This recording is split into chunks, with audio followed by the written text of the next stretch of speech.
امام حسن علیہ السلام کی ظاہری زندگی میں بی بی ام فرواہ نے ایک خواب دیکھا۔ بی بی خواب میں دیکھتی ہیں کہ امام حسن ایک خوبصورت پھول بی بی فرواہ کو دیتے ہیں اور پھر ایک طوفان اٹھتا ہے۔ امام حسن آنکھوں سے غائب ہو جاتے ہیں اور اس پھول سے خون ٹپکنے لگتا ہے۔ بی بی اتنے میں دیکھے کہ خواب میں وہ پھول بی بی کے ہاتھوں سے جا کے کسی صحرا میں گر جاتا ہے اور اس پھول کی پنکھڑیاں زمین پہ بکھر جاتی ہیں۔ اتنے میں آسمان سرخ ہونے لگتا ہے اور امام حسین اس پھول کے پتوں کو چنتے ہیں۔ بی بی ام فرواہ کی آنکھ کھلتی ہے، آپ زار و قطار ہوتی ہیں۔ امام حسن علیہ السلام نے جیسے ہی بی بی کو دلاسا دیا تو بی بی ام فرواہ نے خواب بیان کیا اور آپ فرماتے ہیں، اے ام فرواہ، ان قریب مجھے شہید کیا جائے گا اور میرے بھائی حسین پہ ایسی غربت آ جائے گی کہ اس کو بے جرم و خطا کربلا کی گرم زمین پہ قتل کیا جائے گا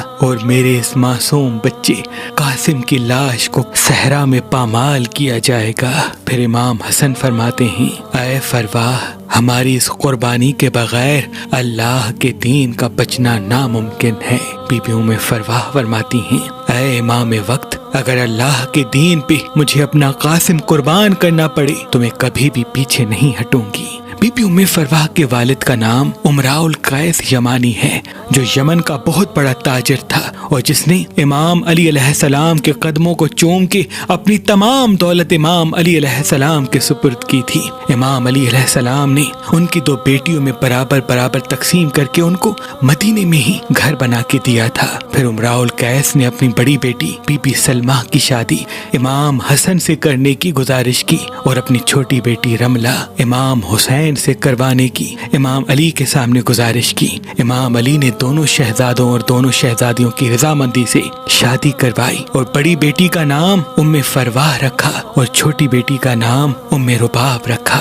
فرواہ کا مطلب مالدار، دولت مند، کیونکہ بی بی ام فرواہ بہت بڑی جاگیردار تھی۔ امام حسن علیہ السلام کا جو دسترخوان مدینے میں چلتا تھا، اس دسترخوان کو بی بی ام فرواہ چلاتی تھی۔